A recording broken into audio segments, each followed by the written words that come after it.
Isang kasinungalingan ang pamilyang ito. Habang nagpapakulo ako ng sabaw para sa aking ama, nagtatawanan sa labas ang aking madrasta at ang kanyang kabit. Ang tanga niya. Sariling kamay ang pumapatay sa ama. Mapanuyang sambit nila. Nabitiwan ko ang sandok, basag ang mangkok. Tapos na ang aking pagiging sunod-sunuran. Oras na para maningil ng utang. Handa na ba silang tikman ang sarili nilang lason? Napakadaling utuin ni Trinidad. Isang patak lang ng katas ng tuba-tuba sa sabaw na niluluto niya gabi-gabi. At bago sumapit ang anniversary ng kumpanya, solo na natin ang Alvarado Rice Mill. Ang boses na iyon ni Veronica, ang aking madrasta, ay tila isang malamig na kutsilyong bumaon sa aking pandinig. Sinundan iyon ng isang mahinang halakhak mula kay Luis, ang aming business manager na matagal ko nang pinagkakatiwalaan. Ang galing mo talaga. Darling, isipin mo, ang sariling anak pa ni Don Esteban ang unti-unting naglalapit sa kanya sa hukay nang hindi niya nalalaman. She's literally cooking his death. Napatigil ang aking mundo. Nakatayo ako sa likod ng bahagyang nakabukas na pinto ng library. Bit-bit ang isang tray na may mainit na mangkok ng herbal soup. Sa loob ng 3 oras, tiniis ko ang init sa kusina. Maingat kong pinili ang bawat dahon. Kinaliskisan ang bawat ugat. At hinipan ang bawat usok ng apoy para lamang masiguro na makuha ng aking ama ang pinakamainam na lunas. Namamaga pa ang aking mga mata dahil sa usok ng panggatong. At ang aking mga kamay ay may mga bahid pa ng uling sa kagustuhang mapagsilbihan ang nag-iisa kong magulang na unti-unting nanghihina. Ngunit ang bawat patak ng pawis ko ay naging instrumento pala ng kanilang kasamaan. Ang bawat pag-iingat ko ay naging paraan para lalong malaso ng aking ama. Naramdaman ko ang biglang paglamig ng aking mga daliri. Ang tray na hawak ko ay tila bumigat ng 100 kilo. Narinig ko ang mahinang tunog ng porselana na tumama sa kahoy na tray dahil sa panginginig ng aking mga kamay. Sa bawat tibok ng aking puso, tila may isang malaking bahagi ng aking pagkatao ang nadudurog at nagiging abo. Hindi ako makahinga. Ang hangin sa paligid ko ay tila naging malapot at puno ng lason. Katulad ng sabaw na nasa harap ko ngayon, napatingin ako sa aking mga palad. Ang mga kamay na ito. Ang mga kamay na hinahawakan ng aking ama tuwing gabi habang nagdarasal kami. Ang mga kamay na ito rin pala ang naghahatid sa kanya sa kamatayan. Isang matinding pandidiri ang bumalot sa aking buong pagkatao. Gusto kong sumigaw. Gusto kong itapon ang mangkok sa kanilang mga mukha. Ngunit tila nawalan ako ng tinig. Ang lalamunan ko ay tuyot na tuyot. At ang aking mga paa ay tila nakabaon na sa semento. Anak Trinidad, nandyan ka na ba? Ang boses ni Veronica ay muling umalingaw-ngaw. Ngunit sa pagkakataong ito ay puno na ng tamis at mapagpanggap na pag-aalala. Narinig ko ang tunog ng kanyang mga hakbang papalapit sa pinto. Agad akong umatras. Pilit na kinalma ang aking paghinga kahit na ang bawat selula sa aking katawan ay nagsusumamo na tumakas at magtago. Bumukas ang pinto. Iniluwan ito si Veronica, na nakasuot ng kanyang mamahaling seda na pantulog. May hawak na rosaryo sa kabilang kamay. Ngumiti siya sa akin, isang ngiting dati ay inaakala kong mapagmahal. Ngunit ngayon ay nakikita ko na bilang isang maskara ng isang demonyo. Oh, luto na pala ang gamot ng papa mo. Napakabuti mo talagang anak. Trinidad, halika na. Dalhin na natin ito sa kwarto niya bago pa lumamig. Alam mo namang ikaw lang ang gusto niyang magpakain sa kanya. 'Di ba? Tumingin ako sa kanya. Direkta sa kanyang mga mata. Sa gitna ng aking panginginig, isang malamig at matalim na kaisipan ang sumagi sa aking isip. Paano nagagawang sambitin ng isang tao ang salitang pagmamahal habang naghahanda ng kamatayan para sa iba? Tumingin muli ako sa mainit na sabaw na umuusok pa. Ang bawat butil ng sangkap na nandoon ay tila bumubulong sa akin ng isang malagim na katotohanan. Humakbang ako pasulong. Bit-bit ang tray. Habang ang bawat segundo ay tila isang taon ng pagdurusa. Bakit sa lahat ng tao sa mundong ito, ang sarili ko pang mga kamay ang napili ninyong maging instrumento ng inyong kasalanan, Nang makarating kami sa pintuan ng kwarto ni Papa, napatigil ako. Nakita ko siya sa loob. Nakahiga, maputla, at halos hindi na makahinga. Ngunit nagagawa pa rin niyang ngumiti nang makita ako. Inabot ni Veronica ang mangkok mula sa tray at ibinigay ito sa akin.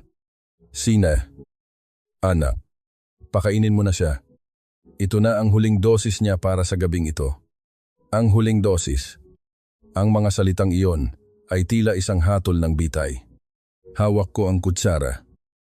Itinaas ko ito patungo sa labi ng aking ama. Habang nakatitig sa akin si Veronica na may mapanuring mga mata. Mapapainom ko ba ang lason na ito sa taong kaisa-isang nagmahal sa akin? O ito na ang gabi kung kailan wawakasan ko ang lahat? Kahit ang kapalit ay ang sarili kong buhay, nanginginig ang aking buong braso habang ang kutsarang puno ng mainit na sabaw ay nakatapat sa mga labi ni Papa. Isang lunok na lang.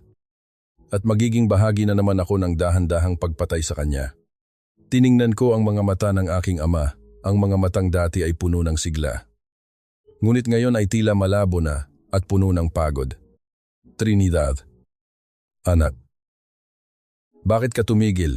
Mahinang tanong ni Papa. Ang kanyang boses ay tila isang tuyong dahon na hinihipan ng hangin. Ibinaba ko ang kutsara. Hindi ko kaya. Ibinaba ko ang mangkok sa gilid ng higaan at tumayo ako ng tuwid. Hindi. Papa, hindi niyo dapat inumin ito. May laso ng sabaw na ito, sigaw ko. Habang nakaturo ang aking daliri kay Veronica na nakatayo sa tabi ng bintana, sandaling tumigil ang tibok ng mundo. Inasahan ko ang gulat, ang takot, o ang pag-amin sa mukha ni Veronica. Ngunit sa halip, isang malalim na buntong hininga ang pinakawalan niya bago siya biglang napahawak sa kanyang dibdib at humagulgol ng iyak. Diyos ko, Trinidad, ano ang pinagsasabi mo, hikbi ni Veronica? Ang kanyang boses ay sapat na lakas para umalingaw-ngaw sa buong hallway. Ganyan na ba ang galit mo sa akin dahil pinagsabihan kita tungkol sa paglustay mo ng pera ng kumpanya? Gagamitin mo pa ang buhay ng papa mo para baligtarin ako bago pa ako makasagot. Bumukas ng malakas ang pinto. Pumasok si Luis. Bit-bit ang isang makapal na folder. Kasunod si Tita Flora na may daladalang panyo sa kanyang mga mata. Anong kaguluhan ito? Tanong ni Luis. Ang kanyang boses ay puno ng autoridad bilang manager. Luis, tignan mo. Binibintangan ako ni Trinidad na nilalason ko ang asawa ko pagsusumbong ni Veronica habang nakasubsob sa balikat ni Luis. Matapos ang lahat ng sakripisyo ko. Matapos kong ituring siyang parang sarili kong dugo, agad na lumapit sa akin si Tita Flora. Ang kanyang mukha ay pulang-pula sa galit. Napakawalang hiya mong bata ka. Walang utang na loob, sigaw niya habang itinuturo ang aking mukha. Alam mo ba kung gaano kahirap ang dinanas ni Veronica para lang mapanatiling buo ang pamilyang ito habang ikaw ay abala sa pagnanakaw sa kaban ng Alvarado Rice Mill? Ibinagsak ni Luis ang folder sa paanan ng higaan ni Papa. Kumalat ang mga papel, mga peking resibo, mga dokumentong may huwad na pirma ko, at mga bank statement na hindi ko kailanman nakita. Don Esteban, ito po ang ebidensya. Malamig na sabi ni Luis. Kaya po pala mabilis na nauubos ang pondo natin ay dahil inililipat ni Trinidad ang pera sa sarili niyang account sa Cebu. At ngayong mahuhuli na natin siya, gumagawa siya ng kwento para sirain ang imahe ni Madam Veronica. Tumingin ako kay Papa. Umaasang makikita ko ang tiwala sa kanyang mga mata. Ngunit ang nakita ko ay ang masakit na pagkunot ng kanyang noo at ang panginginig ng kanyang mga labi. Papa, hindi totoo yan. Pinaplano nilang patayin kayo gamit ang tuba-tuba. Narinig ko sila sa library pagmamakaawa ko. Lumuhod ako sa gilid ng kanyang kama at sinubukang hawakan ang kanyang mga paa. Maniwala po kayo sa akin. Papa, ako ang anak niyo. Ngunit bago ko pa mahawakan ang kanyang balat, biglang binitawan ni Papa ang aking kamay. Gamit ang natitira niyang lakas. Itinaas niya ang kanyang nanginginig na palad at iginawad sa akin ang isang malakas na sampal na yumanig sa aking buong pagkatao. Ang tunog ng palad na tumama sa aking pisngi ay tila isang pagguho ng langit. Nanatili akong nakayuko. Nararamdaman ang init at hapdi.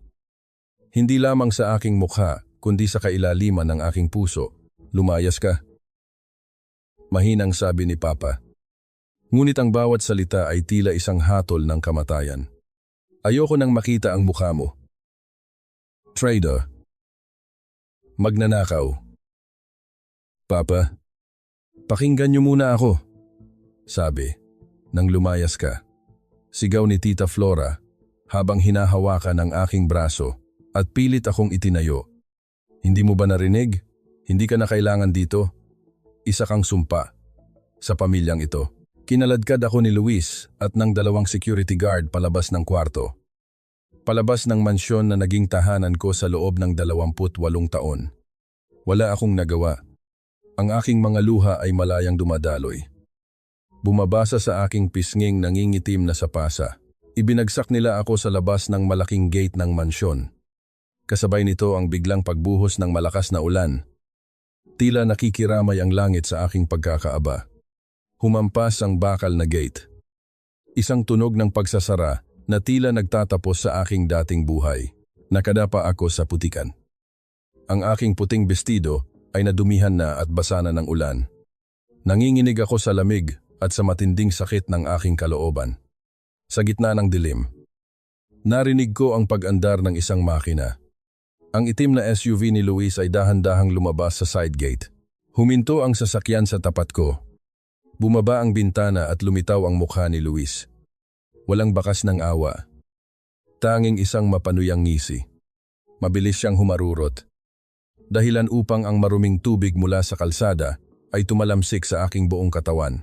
Naiwan akong mag-isa sa gitna ng kalsada. Nakayakap sa aking sarili. Habang ang bawat patak ng ulan ay tila mga karayom na tumutusok sa aking balat. Ang tanging naririnig ko na lamang ay ang malakas na pintig ng aking puso at ang bulong ng hangin na tila nagtatanong, saan ka napupunta ngayong wala ka ng matatakbuhan? Tumingala ako sa langit. Hinahayaan ang ulan na humugas sa aking mga luha. Ang Trinidad na mahina at sunod-sunuran ay namatay na sa gabing ito. At sa bawat patak ng ulan na bumabagsak sa aking mukha, nadarama ko ang pagsilang ng isang bagong determinasyon. Ang lamig ng basang semento ay tila tumatagos sa aking mga buto. Isang paalala na ang dating malambot na kama at mainit na kumot ay bahagi na lamang ng isang panaginip na pilit na binura ng tadhana. Sa pag-akyat ng araw sa abot tanaw, ang palengke ay nagsimulang mabuhay sa gitna ng ingay ng mga gulong ng kariton at ang malakas na boses ng mga tindera. Ngunit para sa akin, ang bawat tunog ay tila isang pag-atake sa aking pagkatao. Nakaupo ako sa isang sulok, nakayakap sa aking mga binti. Habang ang dumi ng kalsada ay nakadikit pa rin sa aking balat. Wala akong dalang kahit ano kundi ang aking galit at ang isang pusong punong-puno ng sugat. Ang aking tiyan ay humihingi na ng pagkain. Isang hapdi na hindi ko kailanman naramdaman sa loob ng mansyon ng mga Alvarado. Lumapit ako sa isang malaking tindahan ng bigas sa dulo ng hilera. Ang amoy ng sariwang palay ay nagpabigat sa aking dibdib. Ang amoy na iyon ang bumuhay sa aming pamilya. Ngunit iyon din ang naging dahilan ng aking pagbagsak. Ale, baka po pwedeng makiusap. Mahina kong sabi sa matandang babaeng nagbabantay ng tindahan. Ang aking boses ay halos hindi marinig dahil sa panginginig. Kahit tutong lang po o mga tirang butil. Kahit anong trabaho, gagawin ko. Magbubuhat po ako. Maglilinis. Kahit ano lang po kapalit ng kaunting makakain. Tiningnan ako ng matanda mula ulo hanggang paa. Ang kanyang paningin ay puno ng panghuhusga. Ikaw yung babaeng nasa balita. Di ba yung anak ni Don Esteban na nagnakaw sa sariling kumpanya? Hindi ako nakasagot. Yumuko ako. Hinahayaan ang aking buhok na takpan ang aking mukha. Ang katahimikan ko ay tila isang kumpirmasyon para sa kanya.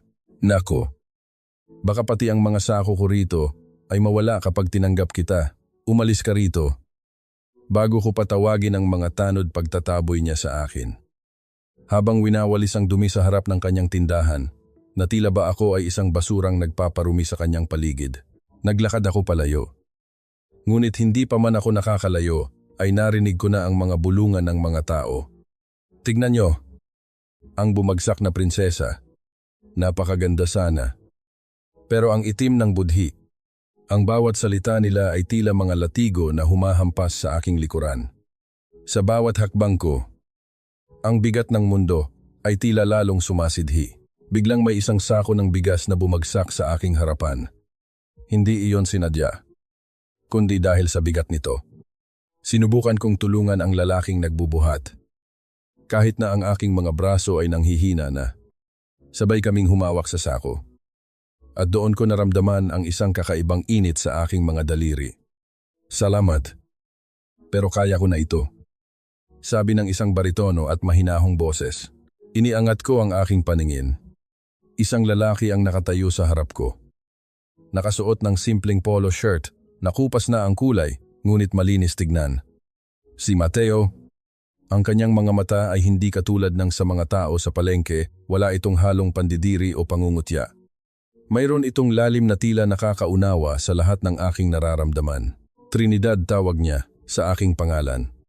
Ang tunog nito sa kanyang labi ay tila isang gamot sa aking sugatang puso. Anong ginagawa mo rito? Bakit? Bakit ganyan ang hitsura mo? Hindi ko napigilan ang aking sarili. Ang unang luha ng umaga ay pumatak sa aking pisngi. Mateo. Wala na akong mapupuntahan. Hindi siya nagtanong pa. Hindi siya humingi ng paliwanag. Sa halip, binitawan niya ang sako at lumapit sa akin. Kumuha siya ng isang baso ng mainit na kape mula sa isang malapit na karinderya at iniabot ito sa akin. Uminom ka muna. Namumutla ka na.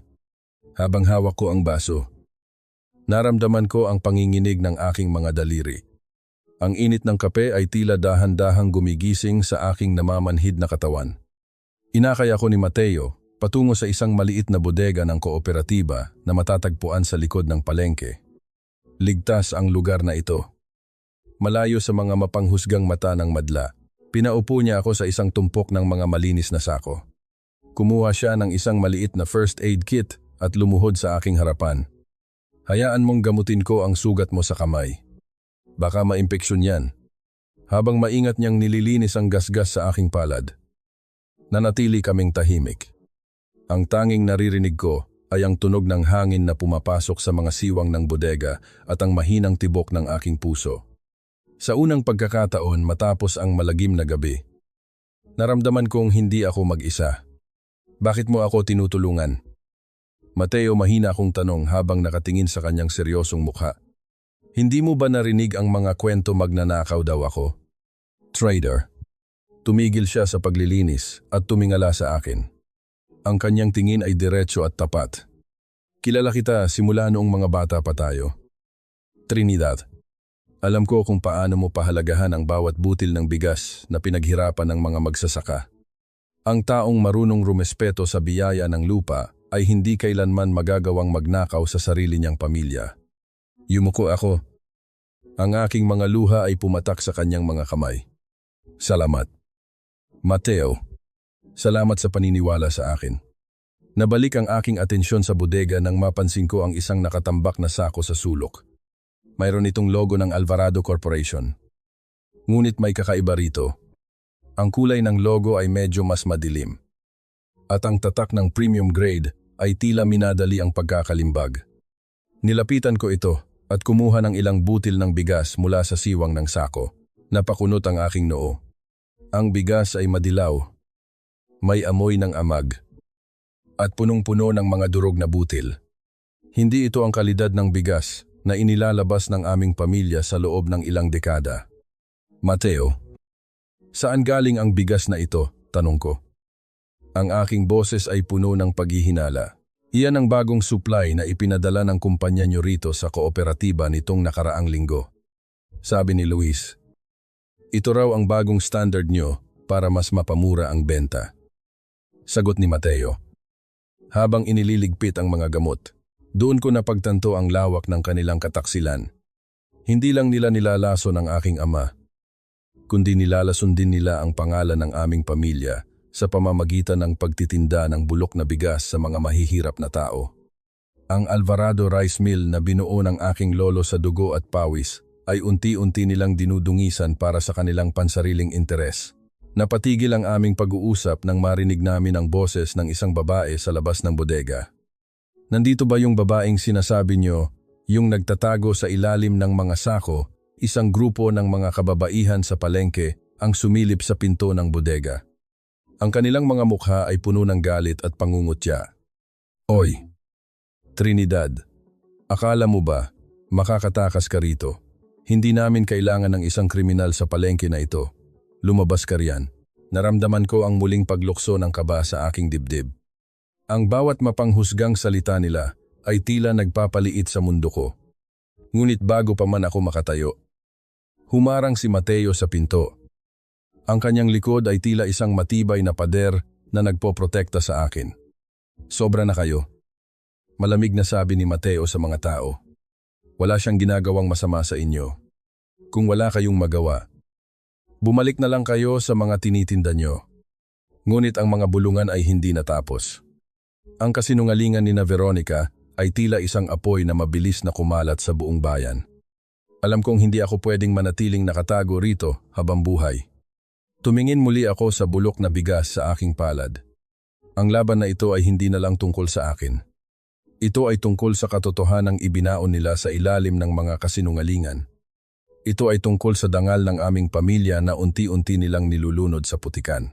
Mateo, kailangan nating malaman kung saan nanggagaling ang bigas na ito. Dahil dito, magsisimula ang pagpapatunay na hindi ako ang nagtraidor sa pamilyang ito. Kundi sila. Ang bawat sako ng bigas na pumapasan sa aking balikat ay tila pasan ang bigat ng buong mundo. Sa loob ng nagdaang mga araw, ang aking mga kamay na dati ay makinis at laging amoy sampagita ay naging magaspang. Puno ng kalyo. At may mga sugat na hindi pa lubos na naghihilom. Ang alikabok mula sa mga sako ay dumidikit sa aking pawisang balat. Isang malapot na paalala ng aking bagong katayuan sa buhay. Wala na ang prinsesa ng mga Alvarado. Ang natira na lamang ay isang babaeng pilit na kumakapit sa bawat butil ng pag-asa upang hindi tuluyang malunod sa putikan ng kawalang katarungan. Sa bawat paghakbang ko sa gitna ng mataong palengke, nararamdaman ko ang mga mapanuring tingin na tila mga talim na humihiwa sa aking dangal. Ngunit pinatitigas ko ang aking loob. Pinupulot ko ang bawat nalalaglag na butil ng palay sa sahig. Hindi dahil sa dumi, kundi dahil sa paggalang sa paghihirap ng mga magsasaka, isang aral na itinuro sa akin ni Papa na tila nakalimutan na ng mga taong nagnakaw ng aming tahanan. Tignan nyo nga naman, ang galing talagang magtago ng daga. Sa bodega pa ng bigas na piling sumiksik. Isang pamilyar at matinis na boses ang bumasag sa katahimikan ng aking pagtatrabaho. Napatigil ako sa pagwawalis. Nakatayo sa harap ng tindahan si Tita Flora, ang kapatid ni Veronica. Nakasuot siya ng isang magarbo at makulay na bestido na tila hindi bagay sa maputik na palengke. Hawak niya ang isang mamahaling payong at isang pamaypay na mabilis niyang iwinawagayway. Tila diring-diri sa hangin kanyang nilalanghap. Tita Flora, mahina akong sabi. Pilit na pinapakalma ang aking boses. Huwag mo akong matawag-tawag na tita. Wala akong kamag-anak na magnanakaw at palaboy, sigaw niya. Sapat na lakas para lumingon ang lahat ng mga mamimili at tindera sa paligid. Lumapit siya sa akin at sinadyang sipain ang timba ng tubig na ginagamit ko sa paglilinis. Tignan niyo ang bumagsak na prinsesa. Diyan ka nababagay. Trinidad. Sa tabi ng mga basura at dumi. Bagay na bagay sa madilim mong budhi. Naramdaman ko ang pag-akyat ng init sa aking mga pisngi. Gusto kong sumigaw. Gusto kong ilabas ang lahat ng ebidensyang alam ko. Ngunit naaalala ko ang turo ni Mateo, ang galit ay hindi nakakagamot ng sugat. Ito ay nagpapalalim lamang nito. Huminga ako ng malalim at nanatiling nakayuko. Ipinagpatuloy ko ang pagwawalis kahit na ang tubig na sinipa niya ay bumasa sa aking mga luma at butas na tsinelas. Ano? Hindi ka makasagot kasi totoo. Di ba pagpapatuloy ni Flora? Habang kumukuha ng isang dakot ng bigas mula sa bukas na sako at pinalipad ito sa hangin. Hinahayaan ang mga butil na tumama sa aking mukha. Magpasalamat ka at maawain ang kapatid ko. Kung ako ang masusunod, nabulok ka na sa kulungan. Umalis siya ng may kasamang malakas na halakhak. Iniiwan akong nakatayo sa gitna ng mga butil ng bigas na nagkalat sa putikan. Sa bawat tawa niya, lalong tumitindi ang determinasyon sa aking puso. Trinidad, hayaan mo na siya. Ang taong puno ng hangin sa ulo ay madaling tangayin ng bagyo. Bulong ni Mateo na lumabas mula sa likod ng bodega. Lumapit siya sa akin at kinuha ang walis mula sa aking kamay. Nakita niya ang isang bahid ng dumi at uling sa aking pisngi mula sa pagkakauntog ko sa sako kanina. Hindi siya nagsalita. Kinuha niya ang kanyang malinis na panyo at dahan-dahang pinunasan ang aking mukha. Ang kanyang hawak ay napakagaan. Tila ba natatakot siyang mabasag ako? Sa gitna ng ingay at baho ng palengke. Ang sandaling iyon ay naging isang tahimik na santuaryo. Naramdaman ko ang mabilis na tibok ng aking puso. Isang damdamin na matagal ko nang ibinaon dahil sa takot na muling magtiwala. Ngunit sa mga mata ni Mateo, tila nakikita ko ang isang mundong hindi kailangang maging malupit. Salamat. Mateo, mahina akong sabi. Habang iniiwas ang aking tingin, suriin na natin ang mga bigas. Pumasok kami sa loob ng madilim na bodega. Sinuri naming mabuti ang mga sako ng Alvarado Rice Mill. Doon namin natuklasan ang isang mas malalim na pandaraya. Ang itaas na bahagi ng sako ay puno ng magandang klasing bigas. Ngunit sa ilalim nito ay nakatago ang mga bulok, madilaw, at may amag na butil. Ito ay isang planadong panloloko sa mga mamimili upang lumaki ang kita ni na Veronica at Luis. Sinisira nila ang pangalan ni Papa para lang sa pera. Panggagalaiti ko. Habang pinagmamasdan ang mga bulok na butil sa aking palad. Kapag nalaman ito ng mga board members at ng mga mamimili, mawawalan ng tiwala ang lahat sa Alvarado Rice Mill. Ito ang gagamitin nating alas. Trinidad.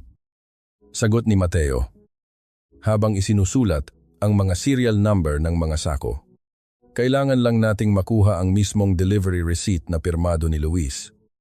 Ngunit ang aming pag-uusap ay napatigil nang may isang lalaking nakasuot ng barong ang pumasok sa bodega. Bit-bit ang isang puting sobre. Ang kanyang mukha ay seryoso at walang emosyon. Sino ang namamahala rito? Tanong ng lalaki. Lumapit si Mateo. Ako ang sekretary ng kooperatiba. Ano ang maipaglilingkod ko? Inabot ng lalaki ang sobre. Isang paunawa mula sa munisipyo at sa Alvarado Corporation. Binili na ng kumpanya ang lupang kinatatayuan ng kooperatiba at ng bahaging ito ng palengke.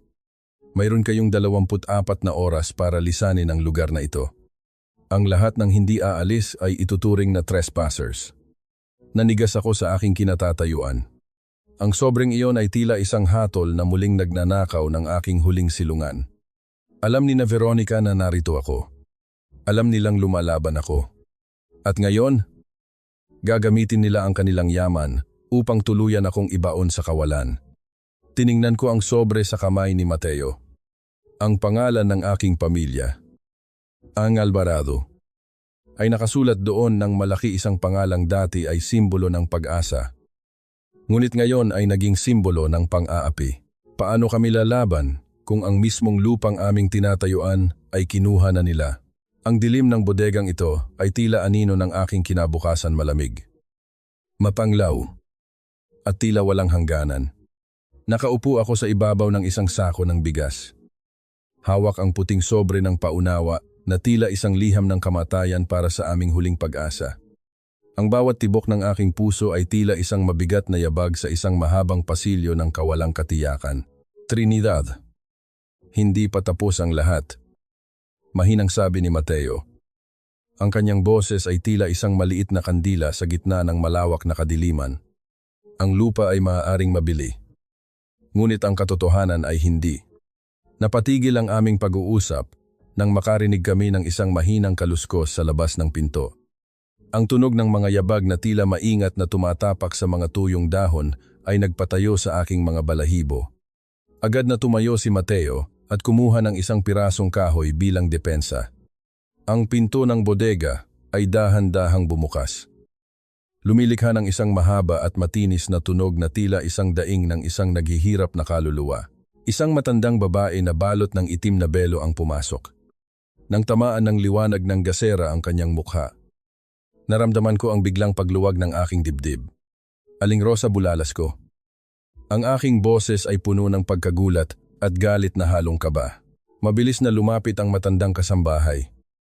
Ang kanyang mga mata ay namamaga at puno ng luha. Trinidad, salamat sa Diyos at nahanap kita. Hikbi niya habang mahigpit na humahawak sa aking mga kamay. Ang kanyang mga palad ay magaspang at nanginginig. Isang patotoo ng maraming taon ng pagsisilbi sa aming pamilya.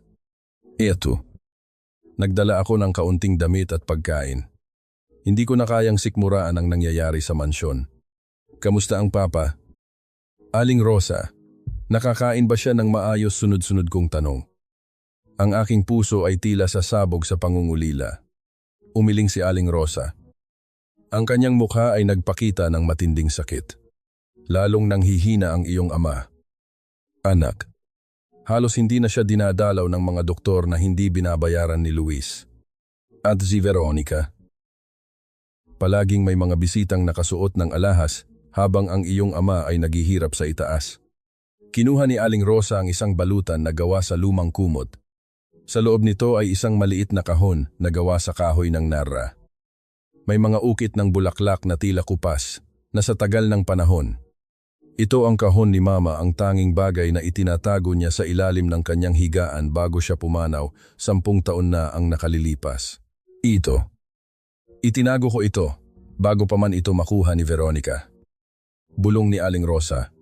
Sabi ng iyong ina noon. Ibigay ko ito sa iyo kapag nasa tamang edad ka na o kapag naramdaman kong nasa panganib ka. Sa tingin ko, ito na ang oras. Nanginginig ang aking mga daliri habang binubuksan ko ang kandado ng kahon. Ang amoy ng lumang papel at tuyong bulaklak ay agad na bumalot sa aking mga giyakwan. Tila ba bumalik ang alaala ng yakap ni Mama. Sa loob ng kahon ay may isang makapal na notebook, ang recipe book ni Mama. Ngunit hindi lamang ito listahan ng mga pagkain. Dahan-dahan kong binuklat ang bawat pahina. Sa gitna ng mga recipe ng sinigang at adobo, may mga sulat kamay na tala si Mama tungkol sa iba't ibang uri ng halaman sa ating asyenda. Huminto ang aking paningin sa isang pahina na may nakadikit na isang tuyo at kulay kayumangging dahon. Ang mga sulat sa ilalim nito ay tila minadali. May mga bahid ng tuyong luha na nagpa-blur sa ilang titik. Mateo, tignan mo ito. Tawag ko sa kanya. Ang aking boses ay puno ng pangamba. Lumapit si Mateo at sinuri ang sulat. Binasa niya ito ng mahina. Kung sakaling hindi na ako magising, hanapin niyo ang halamang ito sa likod ng lumang kamalig. Ang bawat tasa ng tsaa na ibinibigay sa akin ni Veronica ay may kasamang katas nito. Ang pangalan nito ay hindi gamot. Ito ay hatol. Naramdaman ko ang biglang pagtulo ng aking mga luha sa pahina ng libro. Ang bawat butil ng luha ay tila isang pagkilala sa sakit na dinanas ni Mama sa kamay ng parehong babaeng nagpapahirap sa akin ngayon. Sa loob ng 10 taon, ang katotohanan ay nakatago lamang sa isang recipe book. Naghihintay na mabuksan ng mga kamay na sapat na ang lakas para lumaban. Sa gitna ng aking pag-iyak, naramdaman ko ang isang mainit na kamay na pumatong sa aking balikat. Si Mateo. Hindi siya nagsalita. Ngunit ang bigat ng kanyang kamay ay tila nagsasabing, hindi ako nag-iisa sa laban na ito. Ipinatong ko ang aking ulo sa kanyang balikat. Hinahayaan ang aking sarili na maging mahina sa loob ng ilang sandali. Ang amoy ng kanyang damit, isang halong amoy ng araw at malinis na bigas, ay nagbigay sa akin ng kakaibang kapayapaan sa gitna ng bagyo. Hindi lang si Papa ang kailangan nating iligtas. Mateo. Bulong ko habang pinapahid ang aking mga mata. Kailangan nating bigyan ng katarungan ang pagkamatay ni Mama. Hinarap ko si Aling Rosa. Aling Rosa, kailangan kong malaman. Mayroon pa bang mga ganitong halaman sa asyenda ngayon? Tumango ang matanda ng may takot. Nakita ko si Luis na naguutos sa mga tauhan na magtanim ng isang espesyal na uri ng halaman sa dulong bahagi ng bukid. doon sa hindi na dinadaanan ng tao. Sabi niya, iyon daw ay mga bagong uri ng pampalasa para sa export. Hinawakan ko ng mahigpit ang recipe book. Ang tuyong dahon sa loob nito ay tila isang susi sa isang madilim na sikreto. Alam ko na ngayon ang ginagamit nila. Alam ko na kung paano nila pinapatay ang aking pamilya nang hindi gumagamit ng baril o kutsilyo. Trinidad, tawag ni Mateo. Ang kanyang mukha ay seryoso habang nakatingin sa labas ng bintana ng bodega. May mga ilaw ng sasakyan na papalapit dito. Mukhang hindi sila maghihintay ng 24 na oras. Narinig namin ang tunog ng mga gulong na mabilis na huminto sa harap ng bodega. Sinusundan ng malalakas na yabag ng mga bota sa labas. Ang bawat tunog ay tila isang babala na ang aming oras ay mabilis na nauubos. Sinilip ko ang pangalan ng halamang nakasulat sa ilalim ng tuyong dahon ni Mama. Ang bawat titik ay tila nakaukit na sa aking utak. Isang salita na naging mitsa ng aming pagkawasak. Mabilis ang bawat pintig ng aking puso. Tila isang tambol na nagbababala ng nalalapit na panganib. Ang mga ilaw mula sa labas ay sumisilip sa mga siwang ng bodega. Gumuguhit ng mga mahahabang anino sa sahig na tila mga daliri ng kadiliman na gustong humablot sa amin. Dito tayo. Sa likod bulong ni Mateo. Ang kanyang boses ay kalmado ngunit may kasamang pagmamadali. Hinawakan niya ng mahigpit ang aking siko at inakay ako patungo sa isang maliit na pinto na ginagamit para sa pagkakarga ng mga sako. Maingat naming binuksan ang pinto. Ang tunog ng mga bakal na nagkikiskisan ay tila napakalakas sa aking pandinig. Ngunit agad kaming lumabas sa makipot na eskinita. Kasunod si Aling Rosa na nanginginig sa takot. Narinig namin ang malakas na pagbagsak ng pinto sa harap ng bodega, isang tunog ng marahas na pagpasok ngunit hindi na kami lumingon. Naglakad kami sa dilim. Tinatahak ang mga daan ng tanging mga taong lumaki sa palengke ang nakakaalam. Hanggang sa marating namin ang maliit na kubo ni Mateo sa labas ng bayan, nang makasiguro kaming ligtas na kami. Inilabas ni Mateo ang isang lumang libro tungkol sa mga halamang gamot sa Pilipinas mula sa kanyang cabinet. Inihambing niya ang tuyong dahon mula sa recipe book ni Mama sa mga guhit sa libro. Tuba-tuba. Mahinang sabi ni Mateo. Habang ang kanyang daliri ay tumigil sa isang pahina. Sinasabing nakakagamot ito ng mga sugat sa balat. Ngunit kapag ang katas nito ay unti-unting isinama sa pagkain o inumin sa loob ng mahabang panahon, nagdudulot ito ng panghihina ng puso, pagkalabo ng paningin, at kalaunan ay kamatayan na tila natural na pagkakasakit. Naramdaman ko ang isang malamig na panginginig na gumapang sa aking likuran. Ang bawat salita ni Mateo ay tila isang kumpirmasyon ng malagim na katotohanan. Si Veronica. Ang babaeng tinawag kong Mama sa loob ng maraming taon ay isang mamamatay tao na may duguang mga kamay na nakatago sa ilalim ng kanyang mga mamahaling alahas.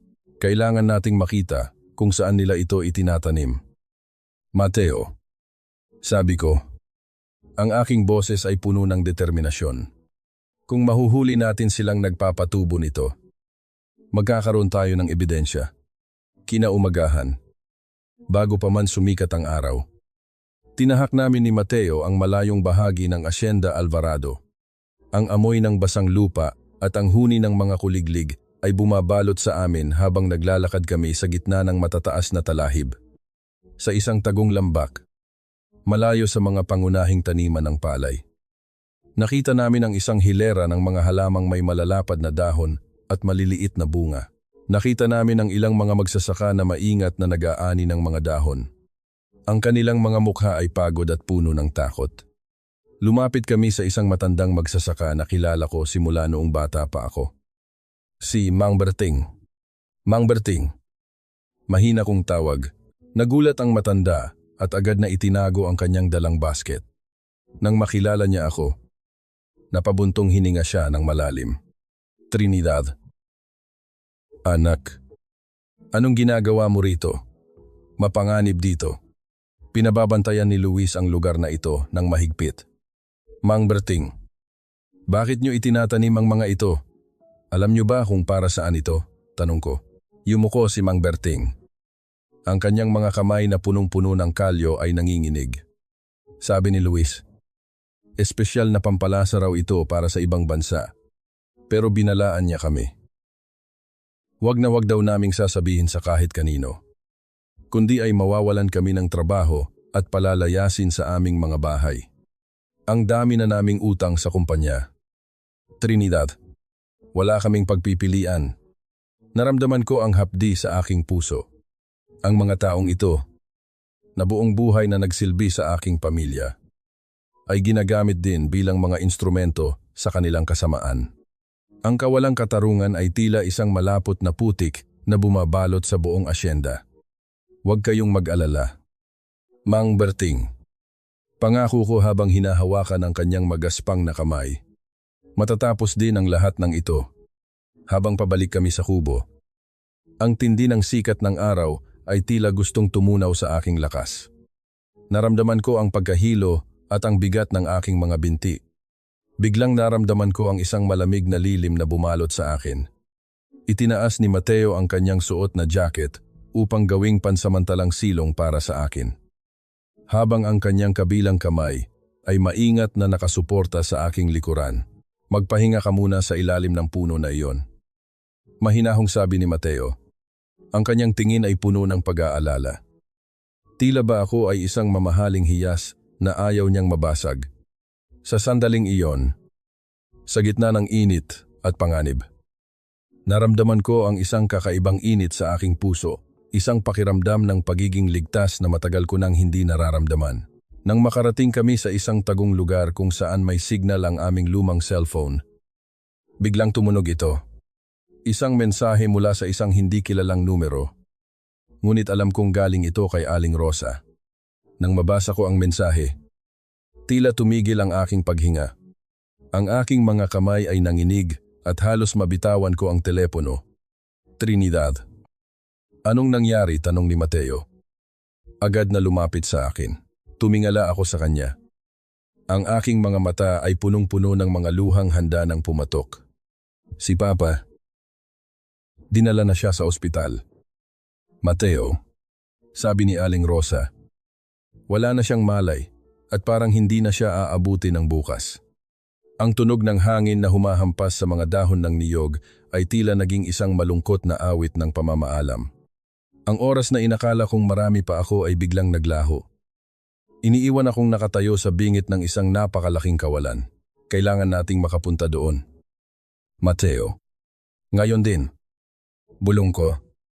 Habang ang unang butil ng luha ay gumuhit sa aking pisngi. Walang puwang dito ang mga kriminal.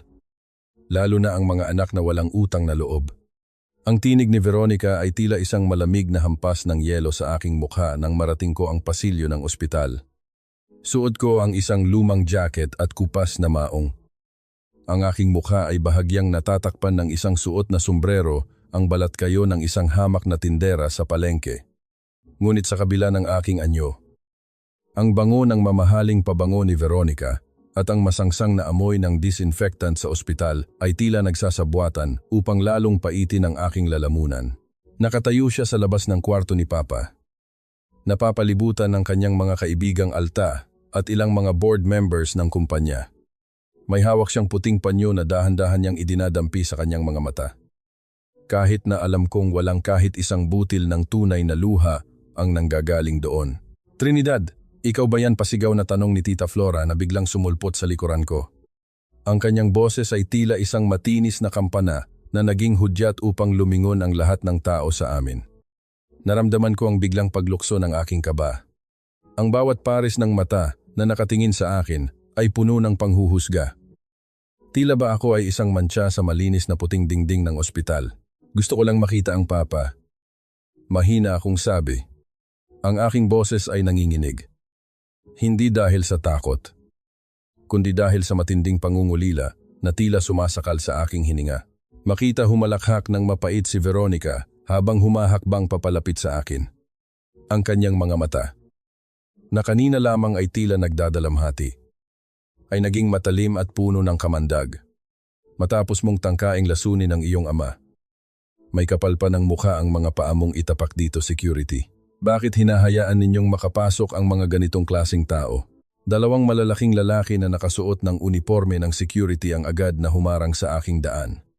Naramdaman ko ang higpit ng pagkakahawak nila sa aking mga braso, isang marahas na haplos na tila nagsasabing hindi na ako bahagi ng pamilyang ito. Tumingin ako sa maliit na salamin ng pintuan ng kwarto ni Papa. Mula sa malayo, nakita ko ang kanyang maputlang kamay na nakalawit sa gilid ng kama. Punong-puno ng mga tubo at karayom. Ang sakit ay tila 1,000 karayom na sabay-sabay na tumutusok sa aking puso.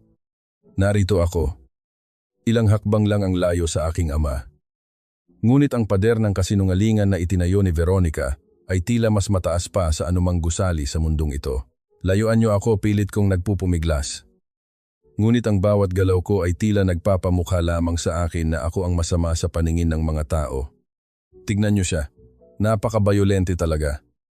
Katulad ng ginawa niya sa aming kumpanya, muling sigaw ni Tita Flora habang itinatago ang kanyang sarili sa likod ng mga bisita. Ilabas niyo yan. Baka saktan pa niyan si Don Esteban. Kinaladkad ako ng mga guard patungo sa lobby ng ospital. Ang bawat hakbang ko sa makinis na sahig ay tila isang pagbagsak sa kailaliman ng kahihiyan.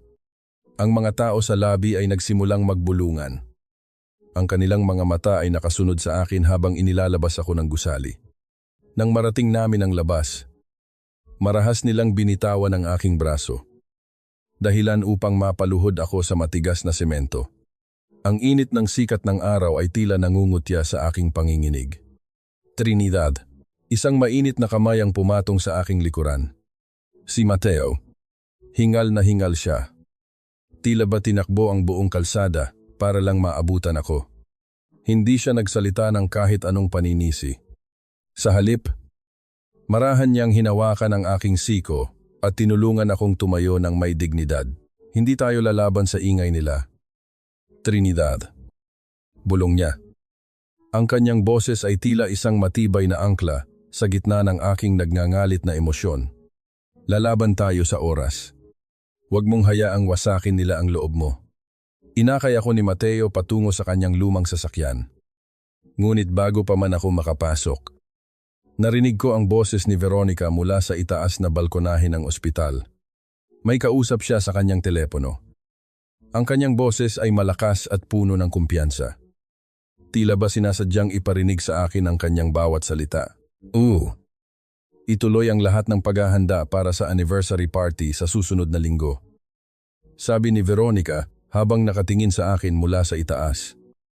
Isang mapanuyang ngisi ang nakaguhit sa kanyang mga labi. Hindi mahalaga ang kalagayan ni Esteban.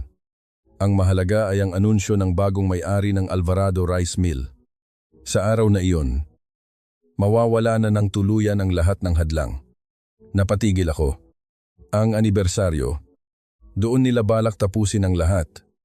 Ang bawat butil ng pawis ni Papa ay magiging yaman na lamang ng isang mamamatay tao.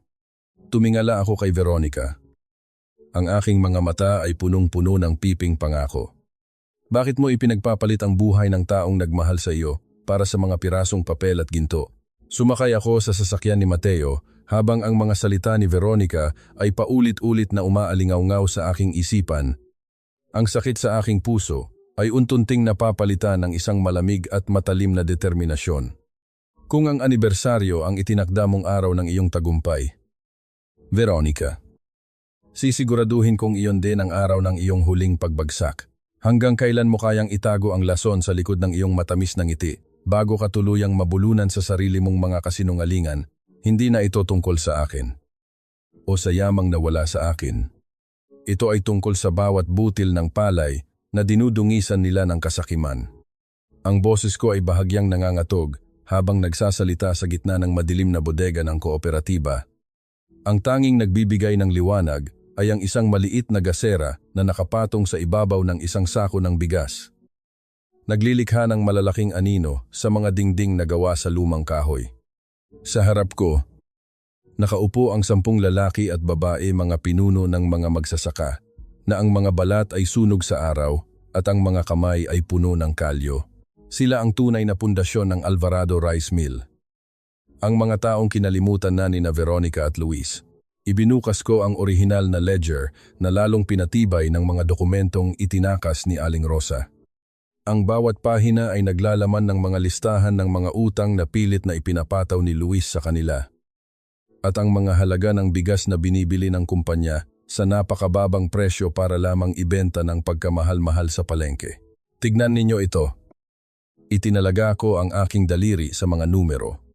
Sa bawat sakong inaani ninyo, halos kalahati ay kinukuha ni Luis bilang admin fee na wala namang basehan. Pinapakain nila tayo ng bulok na bigas habang ang pinakamagandang ani ninyo ay ibinibenta nila sa labas para sa sarili nilang bulsa. Narinig ko ang mahinang pagngangalit ng mga ngipin at ang mga kamaong bumabaon sa mga binti. Ang galit na matagal na nilang kinimkim dahil sa takot ay unti-unting nag-aapoy sa kanilang mga mata. Trinidad. Anak. Ani Mangkanor. Ang pinakamatandang magsasaka sa grupo. Ang kanyang boses ay malalim at tila nanggagaling sa kailaliman ng lupa. Matagal na kaming nagtitiis. Pero paano kami lalaban hawak nila ang aming mga titulo? Hawak nila ang aming mga sikmura. Huminga ako ng malalim. Nararamdaman ang bigat ng pananagutang ito. Hindi nila hawak ang inyong katapatan. Mateo at ako ay nakahanap na ng paraan para sa isang hiwalay na supply chain. Kung ititigil ninyo ang pagpapadala ng inyong pinakamagandang ani sa mansyon sa loob ng 1 linggo, at ibibigay ninyo ito sa amin sa palengke, mapipilitan silang ilabas ang kanilang itinatagong bulok na bigas. Doon natin sila mahuhuli. Isang matagal na katahimikan ang bumalot sa bodega. Ang tanging naririnig ay ang mahinang langitnit ng mga bubong na tinatamaan ng hangin. Hanggang sa dahan-dahang tumayo si Mangkanor. Lumapit siya sa akin at may kinuha mula sa kanyang bulsa isang bungkos ng sariwang palay na tila ginto sa ilalim ng liwanag ng gasera. Inilagay niya ito sa aking mga palad. Ang gaspang ng bawat butil ay tila isang kuryenteng nagpatayo sa aking mga balahibo. Ang palay na ito ay hindi para sa Alvarado Corporation. Ito ay para sa anak ni Don Esteban na hindi nakalimot sa amin. Naramdaman ko ang init ng luha sa aking mga mata. Ang bungkos na iyon ay hindi lamang palay. Iyon ay ang kanilang buhay. Ang kanilang huling tiwala. Sa sumunod na mga araw, ang palengke ay naging isang tahimik na larangan ng digmaan. Habang ang tindahan ni Tita Flora ay puno ng mga sako ng bigas na mababakas ang masamang amoy ng amag kapag malapit ka na. Ang aking maliit na pwesto sa gilid ng kooperatiba ay nagsimulang dagsain ng mga tao. Ang bigas na tinitinda namin ay maputi, mabango, at tapat ang timbang. Nakita ko mula sa malayo si Tita Flora na nakatayo sa labas ng kanyang tindahan. Paypay ng paypay, habang ang kanyang mga tauhan ay walang ginagawa kundi magtaboy ng mga langaw. Ang kanyang mga mata ay naniningkit sa galit habang tinitignan ang mahabang pila sa harap ng aking pwesto. Ang bawat pisong napupunta sa amin ay isang hampas sa kanilang kasakiman. Ngunit ang tagumpay na ito ay may kasamang panganib. Sa loob ng mansyon ng mga Alvarado, ang katahimikan ay tila isang nagbabadyang bagyo. Nakaupo si Luis sa kanyang malaking lamesa. Ang kanyang mukha ay madilim habang tinitignan ang mga ulat ng benta na bumagsak ng higit sa 50% sa loob lamang ng 3 araw. Ang bawat papel na kanyang hinahawakan ay tila isang lason sa kanyang mga kamay. Sino, tanong ni Luis? Ang kanyang boses ay tila isang mahinang kaluskos ng ahas. Sino ang naglalakas loob na kompetensyahin ang Alvarado Rice Mill sa sarili nating bayan, sabi ng mga tao sa palengke. Isang babae raw na taga-kooperatiba. Sagot ng kanyang tauhan na nanginginig ang boses. Tinatawag nila siyang ang tagapagtanggol ng mga magsasaka. Mabigat na bumagsak ang kamao ni Luis sa lamesang kahoy. Dahilan upang tumalon ang mga panulat at ang isang baso ng tubig ay matapon sa mga dokumento. Ang tubig ay dahan-dahang gumuhit sa mga papeles. Tila isang anino na lumalamon sa katotohanan. Isang babae lang mapait niyang tanong. Habang ang kanyang mga mata ay nanlilisik. Hanapin ninyo kung saan nanggagaling ang kanilang supply. Sunugin ninyo ang kahit anong kailangan nating sunugin. Huwag ninyong hayaang makarating ang kahit isang butil ng bigas sa palengke bukas. Lumingon siya sa bintana. Tinitignan ang direksyon ng kooperatiba sa gitna ng dilim. Akala mo ba, Trinidad, makakatago ka sa likod ng mga magsasaka habang buhay? Oras na para putulin ang mga kamay na nagpapakain sa iyo. Ang liwanag ng buwan ay tumama sa mukha ni Luis, na nagpapakita ng isang ngiting puno ng kamandag. Ang digmaan sa bawat butil ng bigas ay nagsisimula pa lamang. At hindi siya titigil hanggang sa ang huling butil ng pag-asa ni Trinidad ay maging abo sa ilalim ng kanyang mga paa. Ang katahimikan ng gabi ay hindi sapat para patigilin ang ingay ng aking mga pag-aalinlangan.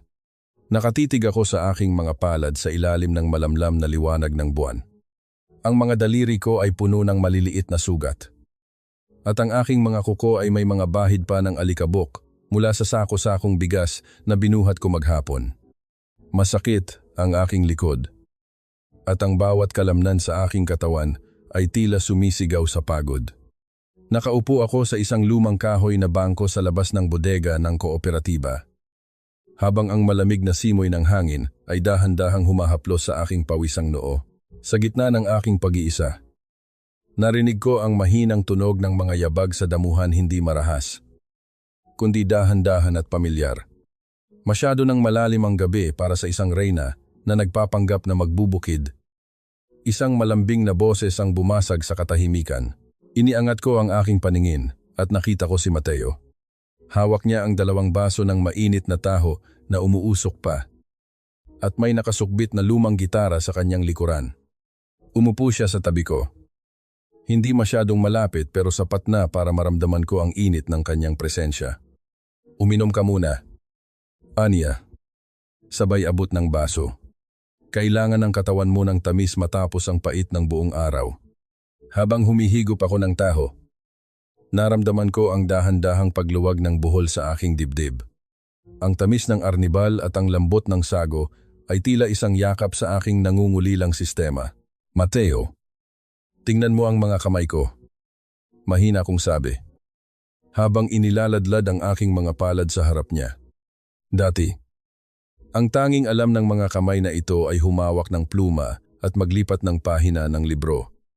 Ngayon, amoy lupa na ako at puno ng kalyo. Minsan, tinatanong ko ang sarili ko, ako pa ba ito? O baka naman ito na talaga ang tadhana ko? Ibinaba ni Mateo ang kanyang baso. Kinuha niya ang aking kanang kamay maingat. Tila ba isa itong babasaging kristal? Hinawakan niya ang aking mga daliri at dahan-dahang hinaplos ang mga kalyo sa aking palad gamit ang kanyang hinlalaki. Alam mo, Trinidad, nung prinsesa ka pa sa mansyon, tinitingala ka ng lahat dahil sa ganda mo at sa yaman ng pamilya mo. Simula niya, habang nakatitig sa aking mga kamay. Pero ngayon lang kita nakitang tunay na nagniningning. Ang mga kalyong ito, hindi ito dumi. Ito ay mga marka ng isang babaeng lumalaban. Mas maganda ang mga kamay mo ngayon. Dahil ang mga ito ay kamay ng isang taong marunong magpunla ng sarili niyang pag-asa. Naramdaman ko ang mabilis na pintig ng aking puso. Ang bawat salita ni Mateo ay tila isang mainit na agos na tumutunaw sa yelo ng aking pagkatao. Sa loob ng maraming taon, itinuring ako ni Veronica na isang palamuti lamang. At ni Papa na isang anak na kailangang protektahan. Ngunit si Mateo, nakikita niya ako bilang isang mandirigma, isang matagal na katahimikan ang namayani sa amin. Ngunit hindi ito nakakaasiwa. Dinampot ni Mateo ang kanyang gitara at nagsimulang tumipa ng isang malambing na himig. Ang tunog ng mga kwerdas ay sumasabay sa huni ng mga kuliglig at sa mahinang kaluskos ng mga dahon sa paligid. Dahil sa matinding pagod at sa kapayapaang hatid ng kanyang musika, naramdaman ko ang pagbigat ng aking mga talukap. Dahan-dahan, hindi ko namamalayang ang aking ulo ay sumandal na sa kanyang balikat. Naamoy ko ang bango ng kanyang polo halong amoy ng araw at malinis na sabon. Naramdaman ko ang bahagyang paghinto ng kanyang pagtugtog. Bago niya dahan-dahang ipinagpatuloy ang himig. Mas mahina at mas malambing. Sa sandaling iyon, sa harap ng madilim na bodega, nakalimutan ko ang lason ni Veronica, ang galit ni Papa, at ang banta ni Luis. Ang tanging totoo ay ang init ng balikat ni Mateo at ang pangakong hindi niya ako bibitawan. Ngunit ang kapayapaan ay tila isang panauhing mabilis ding umalis. Nagising ako nang maramdaman ko ang pag-vibrate ng aking lumang cellphone sa loob ng aking bulsa. Isang text message mula sa isang unknown number ang kuminang sa screen. Huwag kang masyadong magpakampante sa bisig ng iyong tagapagtanggol. Ang bawat butil na iniingatan ninyo ay madaling maging abo. Napatayo ako ng diretsyo. Ang kaba ay muling bumalik sa aking dibdib. Mateo. May nag-text. Bago pa man makasagot si Mateo, isang malakas na amoy ng usok ang biglang humampas sa aming mga pang-amoy. Hindi ito amoy ng nagsisibak ng kahoy o nagluluto. Amoy ito ng nasusunog na telang sako at tuyong palay. Mabilis kaming tumakbo patungo sa likod ng bodega. Ang nakita namin ay nagpahinto sa aking paghinga. Ang 3 sako ng pinakamagandang klasing bigas na itatabi sana namin para sa delivery bukas ay winasak. Ang mga tela ay ginupit-gupit. At ang mga butil ng bigas ay nagkalat sa putikan. Hinaluan ng langis at dumi. Isang bulto ng tao ang nakita naming mabilis na tumatakbo patungo sa kadiliman ng kalsada. Trinidad. Dito ka lang, sigaw ni Mateo habang sinubukang habulin ang anino. Ngunit mabilis itong naglaho sa gitna ng mga puno ng saging. Napaluhod ako sa harap ng mga nasirang sako. Ang bigas na ito. Ito ang dugo at pawis ng mga magsasakang nanalig sa akin. Pinulot ko ang isang dakot ng bigas na basa na ng langis. At ang mga butil ay dahan-dahang dumausdos sa aking mga daliri. Tila ba mga luha ng katotohanang muling dinudungisan. Hindi sila titigil. Mateo. Bulong ko habang ang aking boses ay nanginginig sa galit. Gusto nilang gutumin tayo bago pa man tayo makalaban. Tumingala ako sa madilim na langit. Ang babala sa text ay malinaw. Ang digmaan ay wala na sa mga dokumento at ledger, ito ay nasa harap na namin. Madugo at talamak. Hindi ang apoy ang tutupok sa amin, kundi ang iyong sariling mga kasalanan na unti-unti nang umaalingasaw. Nakatayo ako sa harap ng aming maliit na pwesto sa palengke.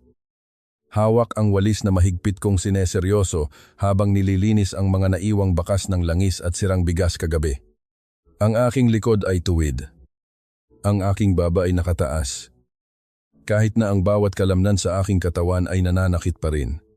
Ang bawat butil ng bigas na nailigtas ko sa putikan ay tila mga hiyas na muli kong pinupulot mula sa pagkakaaba. Isang marahas na tunog ng paghinto ng sasakyan ang bumasag sa katahimikan ng umaga. Ang alikabok ay lumipad sa hangin nang huminto ang isang magarbo at kulay gintong SUV sa gitna ng maputik na daanan ng palengke. Bumukas ang pinto at iniluwan ito si Tita Flora. Kasunod ang 3 lalaking malalaki ang katawan na tila mga bayarang bantay. Tignan nyo nga naman. Kahit anong linis mo sa basura. Basura pa rin ang amoy, sigaw ni Tita Flora habang iwinawagayway ang kanyang pamaypay na may mga disenyong ginto. Humakbang siya papalapit sa aking pwesto. Ang kanyang mga takong ay bumaon sa putik na nagdulot ng isang pangit na mantsa sa kanyang mamahaling sapatos. Trinidad, hindi ka pa ba napapagod sa paglalaro ng bahay-bahayan dito sa putikan? Tignan mo ang ginagawa mo sa pangalan ng mga Alvarado. Dinudungisan mo ng iyong pagiging hamak na tindera. Napatigil ang mga tao sa paligid. Ang mga mamimili ay dahan-dahang lumapit. Ang mga tindera ay tumigil sa pagtitimbang. At ang buong palengke ay tila naging isang malaking teatro para sa kanyang pag-atake. Hindi ang pangalan ng pamilya ang dinudungisan ko. Tita Flora. Mahina ngunit matatag kong sagot. Tumingin ako ng diretsyo sa kanyang mga mata. Hindi kumukurap. Ang dangal ng mga Alvarado ay nasa bawat butil ng malinis na bigas na tinitinda ko. Hindi sa mga kasinungalingang itinatago ninyo sa loob ng mansyon. Humalakhak si Flora. Isang tunog na tila mga basag na bubog na nagkiskisan. Dangal. Ang lakas ng loob mong magsalita ng dangal. Mga tauhan. Wasakin ang tinderahan na ito. Ipakita sa kanya kung sino ang tunay na may-ari ng bayang ito. Agad na humakbang ang mga lalaki. Ngunit bago pa man sila makalapit, isang anino ang humarang sa harap ko. Si Mateo. Hindi siya nagsalita. Ngunit ang kanyang mga mata ay tila nagbababala ng isang unos na hindi nila kayang pigilan. Sa kanyang kamay, hawak niya ang isang makapal na folder. Huwag ninyong ituloy ang balak ninyo. Malamig na sabi ni Mateo. At sino ka namang hampas lupa kabulyaw ni Flora? Ilayo mo ang madumi mong kamay sa mga tauhan ko. Ngumiti ako, isang ngiting hindi puno ng saya, kundi ng katarungan. Kinuha ko ang folder mula kay Mateo at inilabas ang isang pirasong papel. Itinaas ko ito para makita ng lahat ng tao sa palengke. Tignan ninyo ito, sigaw ko. Ang aking boses ay umalingaw-ngaw sa bawat sulok ng palengke. Ito ang resibo ng mga bigas na idine-deliver ni Tita Flora sa kanyang tindahan. Dito nakasulat na ang binibili nilang bigas ay Class C o Reject Grade. Pero ibinibenta nila sa inyo bilang Premium Gold, dinadaya nila ang inyong mga timbangan. At dinadaya nila ang inyong mga sikmura. Nagsimulang magbulungan ang mga tao. Isang matandang babae ang lumapit at tiningnan ang papel. Totoo nga. Ang tatak sa sako ay Alvarado Gold. Pero ang laman ay puro durog, kasinungalingan, sigaw ni Flora. Ang kanyang mukha ay naging kasing pula ng kanyang lipstick. Ang kanyang mga kamay ay nagsimulang manginig sa galit at sa hiyang nararamdaman. Huwad ang papel na iyan. Inimbento mo lang yan. Inimbento, itinaas ko pa ang isa pang dokumento. Ito naman ang kopya ng orihinal na ledger ni Luis. Nakasulat dito ang tunay na halaga ng bawat sako. Gusto niyo bang basahin ko sa harap ng lahat kung magkano ang kinikita ninyo sa panloloko sa mga mahihirap na magsasaka at mamimili? Ang mga tao sa palengke ay nagsimulang mag-ingay. Ang mga bulungan ay naging mga sigaw ng galit. Magnanakaw, manloloko, ibalik niyo ang pera namin. Napaurong si Tita Flora. Ang kanyang pagiging reyna ay biglang naglaho. Nakita ko ang takot sa kanyang mga mata, ang takot na mawala ang hiya na tanging pinanghahawakan niya sa lipunan. Ang kanyang mga kaibigang kasama kanina ay dahan-dahang lumayo sa kanya. Tila ba siya ay may nakakahawang sakit? Hindi pa tayo tapos. Trinidad, muling sigaw ni Flora, habang pilit na sumasakay sa kanyang SUV upang takasan ang mga taong nagsimulang maghagis ng mga bulok na gulay sa kanyang sasakyan. Isusumbong kita kay Veronica. Sisiguraduhin naming huling araw mo na ito sa bayang ito. Nang humarurot ang sasakyan palayo, naramdaman ko ang biglang paglambot ng aking mga tuhod. Isang malalim na hininga ang pinakawalan ko. Ang panginginig ng aking mga kamay ay hindi na dahil sa takot, kundi dahil sa adrenaline ng tagumpay. Naramdaman ko ang isang matatag na hawak sa aking siko. Si Mateo. Nagawa mo. Trinidad. Nabasag mo ang unang pader. Tumingin ako sa kanya. Ang aking mga mata ay punong-puno ng pasasalamat. Ngunit alam kong hindi dito nagtatapos ang laban. Ang pagkatalo ni Flora ay hudyat lamang ng isang mas malaking bagyo na parating. Sa loob ng mansyon, habang ang hapon ay nagiging gabi, pumasok si Tita Flora na punong-puno ng dumi ang damit at gulo-gulo ang buhok. Nakaupo si Veronica sa kanyang trono. Hawak ang isang baso ng alak. Habang nakikinig sa bawat salita ng kanyang kapatid, kailangan natin siyang tapusin. Veronica. Higbi ni Flora. Alam niya ang tungkol sa mga resibo. Alam niya ang lahat. Dahan-dahang ibinaba ni Veronica ang baso. Ang tunog ng kristal na tumama sa lamesang kahoy ay tila isang hatol. Ang kanyang mga mata ay naging kasing lamig ng gabi. Kung ayaw niyang mamatay sa gutom sa palengke. Bulong ni Veronica. Ang kanyang boses ay tila isang mahinang kaluskos ng ahas. Kung gayon, sa sarili nating mansyon natin siya tatapusin. Luis, ihanda ang anniversary. Kung kailangang dumanak ang luha sa huling pagkakataon, sisiguraduhin nating siya ang huling iiyak. Ang dilim sa labas ng mansyon ay tila lalong kumapal. Tila ba nilalamon ang huling liwanag ng pag-asa? Ang laro ay nasa rurok na. At sa pagkakataong ito, wala nang atrasan. Patay na ang konsensya nila. Trinidad. Bukas na ang huling sandali ng iyong ama kung hindi tayo kikilos. Ang boses ni Aling Rosa ay halos isang pabulong na daing. Puno ng takot at panginginig. Napasinghap ako nang makita ko siya sa ilalim ng malamlam na ilaw ng kooperatiba. Ang kanyang mukha ay pasapasa. Ang gilid ng kanyang labi ay may tuyong dugo. At ang kanyang mga damit ay punit-punit. Nakatakas siya mula sa mansyon sa gitna ng kadiliman ng gabi. Bitbit ang balitang tila isang hatol ng bitay sa aking puso. Anong ginawa nila sa inyo? Aling Rosa, tanong ko habang dahan-dahang hinahawakan ang kanyang nanginginig na mga kamay. Ang bawat pasa sa kanyang balat ay tila isang latay rin sa aking kaluluwa. Nahuli ako ni Luis na sinusubukang itapon ang mangkok ng sabaw ni Don Esteban. Hikbi ng matanda. Habang ang mga luha ay muling gumuguhit sa kanyang maruming pisngi. Sinaktan niya ako. Trinidad. Sinabi niya sa akin na bukas. Sa mismong gabi ng anibersaryo, ipapainom na nila ang huling dosis ng tuba-tuba. Gusto nilang mamatay ang iyong ama habang nagdiriwang ang lahat sa ibaba. Para walang makapansin, naramdaman ko ang isang matinding pag-atake ng panik. Ang hangin sa aking baga ay tila biglang naglaho. At ang bodega ay tila umiikot sa aking paningin. Gusto kong tumakbo. Gusto kong sumugod sa mansyon at sakalin si Veronica gamit ang sarili kong mga kamay. Humakbang ako patungo sa pinto. Ngunit isang matatag na bisig ang humarang sa akin. Trinidad. Wag. Iyan ang inaasahan nilang gagawin mo. Maawain ngunit seryoso ang boses ni Mateo. Ang kanyang paghawak sa aking balikat ay tila isang angkla na pilit akong ibinabalik sa katotohanan. Kung susugod ka ng walang plano, hindi lang ang ama mo ang mawawala. Mawawala ka rin sa amin. Kailangan nating maging mas matalino kaysa sa kanila. Hinarap ko si Mateo. Ang aking mga mata ay nagniningas sa desperasyon at galit. Paano ako kakalma?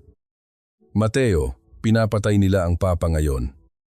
Habang nag-uusap tayo, unti-unti siyang nauubusan ng hininga dahil sa lason na ako mismo ang nagpakain sa kanya. Makinig ka. Hinawakan ni Mateo ang aking mukha. Pinipilit akong tumingin sa kanyang mga mata. May kaibigan ako. Isang nurse sa ospital na dating estudyante ko. Nakapasok na siya sa kwarto ni Papa bilang bahagi ng night shift. Pinalitan na niya ang likidong nasa dextrose ni Don Esteban ng pampalakas na bitamina at pansamantalang panlaban sa lason. Ngunit kailangan natin ang mismong ebidensya, ang mangkok ng sabaw na balak nilang ipainom bukas. Sa gitna ng aming paghahanda, pumasok kami sa maliit na kwarto sa likod ng bodega. Kinuha ko ang lumang maleta na dala ni Aling Rosa. Sa ilalim ng mga lumang kagamitan, maingat kong inilabas ang isang puting damit. Ito ang bestidong isinuot ni Mama noong huling anibersaryo na magkakasama pa kaming tatlo. Ang tela nito ay bahagyang may amoy ng baul at tuyong sampagita. Ngunit sa aking paningin, ito ay tila isang baluti ng katarungan. Isinuot ko ang damit. Ang malambot na tela ay yumakap sa aking katawan. Tila ba naramdaman ko ang malamig na haplos ng mga kamay ni Mama na nagbibigay sa akin ng lakas. Tumingin ako sa salamin ng babaeng nakikita ko ay hindi na ang sugatang tindera sa palengke, kundi ang tunay na tagapagmana ng mga Alvarado na handa nang bawiin ang lahat. Handa ka na ba? Tanong ni Mateo habang nakatayo sa may pinto. Nakasuot ng barong na luma ngunit maayos. Tumango ako ng dahan-dahan. Oras na para tapusin ang palabas ni Veronica. Dumating ang umaga ng anibersaryo nang may kasamang kakaibang bigat sa hangin. Sa loob ng mansyon, abala ang lahat sa paglalagay ng mga palamuting ginto at mga bulaklak na tila ba walang naghihingalo sa itaas na palapag. Nakasuot si Veronica ng isang kumikinang na pulang gown. Ang kanyang mga labi ay kasing pula ng dugo. Habang nakangiting inaayos ang mikropono sa gitna ng Grand Hall. Siguraduhin na ang bawat bisita ay may hawak na baso ng champagne bago ang aking anunsyo. Utos ni Veronica kay Luis. Habang ang kanyang mga mata ay nagniningning sa kasakiman. Gusto ko, sa sandaling pirmahan ang dokumento ng transfer of ownership. Ang lahat ay magpapalakpakan. Lumingon si Luis sa itaas. Sa kwarto ni Don Esteban kung saan ang orasan ay tila dahan-dahang tumitigil. Paano ang matanda? Ngumit si Veronica. Isang ngiting, tila isang lamat sa isang basag na salamin. Huwag kang mag-alala. Ang huling dosis ay nakahanda na. Pagkatapos ng party, ang anunsyong maririnig nila ay hindi na tungkol sa kumpanya, kundi tungkol sa isang malungkot na pagpanaw dahil sa katandaan. Ang tunog ng mga unang sasakyang dumadating sa gate ay tila mga yabag ng paparating na hatol. Sa labas, sa ilalim ng malaking puno ng mangga na hindi tanaw mula sa bintana ni Veronica. Nakatayo ako kasama si Mateo at ang mga lider ng magsasaka. Ang aking puting damit ay sumasabay sa ihip ng hangin. Tila isang puting bandila ng digmaan sa gitna ng nagngangalit na gabi. Ang bawat palakpakan sa loob ng mansyon ay tila isang sampal sa aking pandinig. Ngunit alam ko, sa loob ng ilang sandali, ang mga palakpak na iyon ay mapapalitan ng katahimikan ng katotohanan. Papasok na ako sa sarili kong tahanan, hindi bilang isang bisita, kundi bilang isang hukom na maniningil sa bawat patak ng luhang idinulot ninyo sa aking pamilya. Ang halimuyak ng mga sariwang bulaklak na pinalilibutan ang buong mansyon ay tila isang malapot na pabango na nagtatangkang itago ang amoy ng nabubulok na konsensya sa loob. Sa gitna ng kusina ng mansyon, malayo sa ingay ng mga nagtatawanang bisita sa Grand Hall, maingat na inilalagay ni Veronica ang huling 3 patak ng madilim na likido mula sa isang maliit na bote patungo sa isang porselanang mangkok. Ang bawat patak ay tila isang hatol, isang tahimik na anunsyo ng kamatayang balot sa anyo ng pagkalinga. Isang mapanuyang ngiti ang gumuhit sa kanyang mga labi habang pinagmamasdan ang usok na lumalabas mula sa mainit na sabaw, ang huling hantungan ng kanyang mga pangarap na nakamit sa pamamagitan ng lason. Siguraduhin mong walang makakaistorbo sa itaas. Mahinang utos ni Veronica kay Luis na kapapasok lang sa kusina. Nakalak ang lahat ng pinto sa wing ni Don Esteban. Darling, ang mga security guards ay nasa bawat kanto. Walang langaw na makakapasok nang hindi ko nalalaman. Sagot ni Luis habang inaayos ang kanyang mamahaling kurbata. Ang tunog ng kanyang mga sapatos na tumatama sa makinis na tile ay tila isang martsa ng tagumpay. Sa kanyang isip, ang gabi na ito ang simula ng kanyang pagiging hari sa imperyong kanyang ninakaw.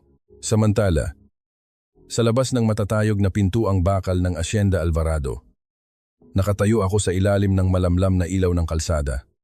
Kasama ko si Mateo, si Aling Rosa, at ang 20 matitipunong magsasaka na ang mga mukha ay tila mga ukit sa matatandang puno matatag. Tahimik at puno ng determinasyon. Hindi kami narito para sa isang piging, narito kami para sa isang pagbawi. Ang puting tela ng aking damit, na pagmamay-ari ni Mama, ay humahampas sa aking mga binti sa bawat ihip ng hangin. Tila isang buhay na paalala na ang katotohanan ay hindi kailanman ganap na namamatay. Trinidad, ito na ang sandali. Bulong ni Mateo. Hinawakan niya ang aking nanginginig na kamay. At ang init ng kanyang palad ay tila isang kuryenteng nagbigay sa akin ng lakas na hindi ko inakalang taglay ko. Huwag kang titingin sa likod. Ang hustisya ang nagtutulak sa bawat hakbang mo. Nang makarating kami sa main gate, agad kaming hinarang ng 4 na security guards na may mga hawak na baril at radyo. Bawal ang pumasok na walang imbitasyon. Umalis kayo rito bago namin kayo kaladkarin, sigaw ng head guard. Ang kanyang boses ay tila isang nagngangalit na aso. Ngunit hindi ako natinag. Humakbang ako pasulong. Inalis ang suot kong belo upang ipakita ang aking mukha sa ilalim ng liwanag. Ako si Trinidad Alvarado, anak ni Esteban Alvarado.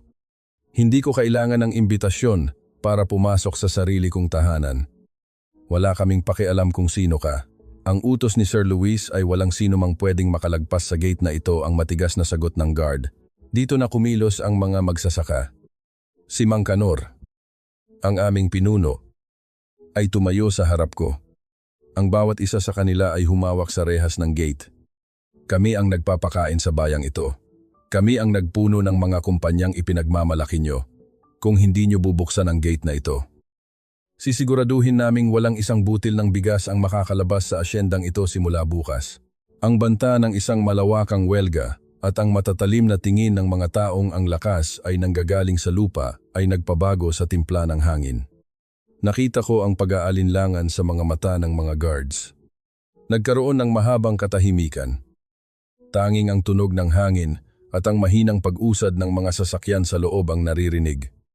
Sa huli, Dahan-dahang bumukas ang malaking bakal na gate. Ang tunog ng mga kadenang nagkiskisan ay tila isang pagsuko ng kasamaan. Naglakad kami sa mahabang driveway patungo sa mansyon. Ang bawat hakbang ko sa sementadong daan ay tila isang pintig ng puso ng aking ina. Nang marating namin ang dambuhalang double doors ng Grand Hall, narinig ko mula sa loob ang tunog ng mga basong nagkikiskisan at ang malakas na tawa ni Veronica na tila isang reynang nasa rurok ng kapangyarihan. Ngayong gabi, ang lahat ng pag-aari ng mga Alvarado ay opisyal nang ililipat sa ilalim ng aking pamamahala. Ang boses ni Veronica ay umalingaw-ngaw mula sa sound system. Sinusundan ng sabay-sabay na pagpalakpak ng mga bisitang walang kamalay-malay sa dumi ng perang kanilang kinang-uupuan. Hinawakan ko ang hawakan ng pinto. Malamig ito. Tila yelo na gustong magpamanhid sa aking mga kamay. Tiningnan ko si Mateo. At sa isang huling tango, sabay naming itinulak ang dambuhalang pinto. Ang malakas na tunog ng pagtama ng pinto sa dingding ay tila isang pagsabog ng katotohanan. Biglang tumigil ang musika. Ang bawat ulo sa loob ng Grand Hall ay lumingon patungo sa pintuan. Ang liwanag ng malalaking chandelier ay tumama sa aking puting damit. Naglilikha ng isang imaheng tila isang multo mula sa nakaraan na dumating upang maningil. Nakita ko si Veronica sa ibabaw ng stage. Hawak ang dokumento at isang panulat. Ang kanyang mukha na kanina lamang ay punong-puno ng kislap ay biglang namutla. Tila ba ang dugo sa kanyang katawan ay biglang naglaho. Sa gilid, nakatayo si Luis. Ang kanyang kamay ay dahan-dahang kumakapa sa loob ng kanyang jacket. Walang nagsalita. Ang tanging naririnig sa loob ng malaking bulwagan ay ang mahinang paghinga ng mga tao at ang tunog ng aking mga hakbang habang dahan-dahan akong naglalakad patungo sa gitna ng hall. Ang bawat mata ay nakasunod sa akin.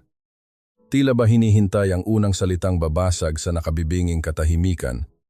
Ang bawat yabag ng aking mga paa sa makinis na tiles ng Grand Hall ay tila isang hatol na umuukit sa katahimikan. Ang mga chandelier na dati ay nagbibigay ng liwanag sa aking masasayang alaala ay tila mga saksi ngayon sa aking pagbabalik. Nakita ko ang mga mukha ng mga taong dati ay kalaro ko. Ang mga board members na dati ay yumuyo ko sa aking ama. At ang mga socialites na ngayon ay nagtatakip ng kanilang mga bibig habang nagbubulungan. Anong ibig sabihin nito? Ang boses ni Veronica ay pumitlag. Sinisira ang katahimikan. Pilit siyang tumayo ng tuwid sa itaas ng stage. Ngunit ang panginginig ng kanyang mga kamay na hawak ang gintong pluma ay hindi niya maitago. Security, bakit niyo hinayaang pumasok ang magnanakaw na ito? Ilabas siya, ngayon din. Nagkaroon ng kaguluhan sa bandang gilid nang subukang lumapit ng mga guards. Ngunit mabilis na humarang si Mateo at ang mga matatandang magsasaka. Ang kanilang mga baraso na sanay sa mabigat na trabaho ay bumuo ng isang pader na hindi kayang tulasin ng mga bayarang bantay. Hayaan niyo siyang magsalita, sigaw ni Mang Kanor. Ang kanyang boses ay umalingaw-ngaw sa buong bulwagan. Dahilan upang mapatigil ang lahat. Nagpatuloy ako sa paglalakad hanggang sa marating ko ang harap ng stage. Tumingala ako kay Veronica. Sa malapit, nakita ko ang butil ng pawis na namumuo sa kanyang noo sa kabila ng lamig ng aircon. Hindi ako nagpunta rito bilang isang magnanakaw. Veronica. Ang boses ko ay kalmado, malalim, at puno ng awtoridad na tila nanggagaling sa aking yumaong ina. Nagpunta ako rito bilang ang tanging tagapagmana ng mga Alvarado. Nagpunta ako rito para bawiin ang bawat butil ng bigas at bawat sentimo na ninakaw ninyo mula sa aking ama at sa mga taong nagtatrabaho para sa amin. Kasinungalingan sigaw ni Tita Flora mula sa madla, habang pilit na sumisingit sa harap. Wala kang ebidensya, pinalayas ka dahil sa pagnanakaw mo. Tignan niyo ang suot niya. Nagmamanang-mana sa patay niyang ina para lang makakuha ng awa. Ngumiti ako ng bahagya. Isang ngiting puno ng pait. Inabot ko ang aking kamay sa likuran at iniabot ni Mateo ang isang makapal na folder at ang orihinal na ledger na luma at may mga mantsana ng panahon. Ito itinaas ko, ang ledger.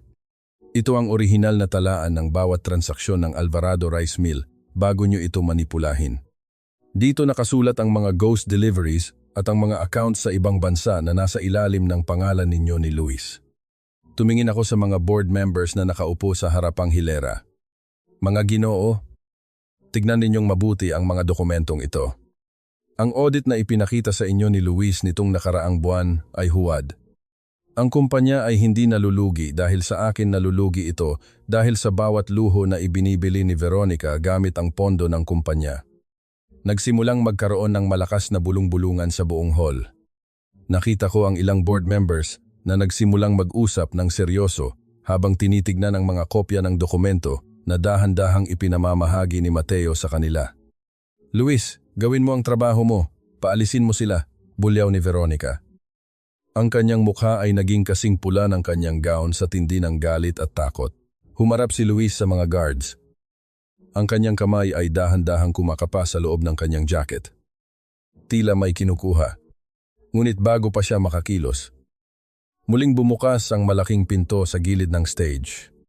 Ang tunog ng mga gulong ng wheelchair na tumatama sa sahig ay tila isang kulog sa gitna ng katahimikan. Isang nurse na nakauniporme ang dahan-dahang nagtutulak sa wheelchair patungo sa gitna ng stage. Napasinghap ang lahat. Napahawak si Veronica sa mikropono upang hindi matumba. Nakaupo sa wheelchair si Don Esteban, ang aking ama. Bagaman maputla at payat, ang kanyang mga mata ay dilat at nakatitig ng diretso kay Veronica.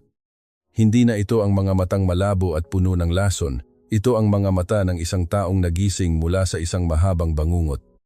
Esteban, ang boses ni Veronica, ay halos hindi lumabas sa kanyang lalamunan. Dahan-dahang itinaas ni Papa ang kanyang nanginginig na kamay. Itinuro niya si Veronica. At pagkatapos ay si Luis. Ang kanyang mga labi ay gumalaw. Pilit na bumubuo ng mga salitang matagal na ibinaon ng lason.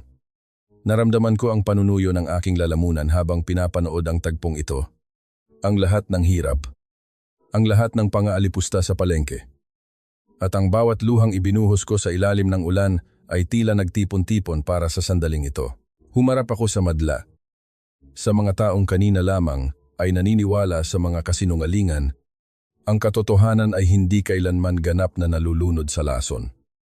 Veronica, at ngayong gabi, ang lason na inihanda mo para sa aking ama ay siya ring wawasak sa iyong mundo.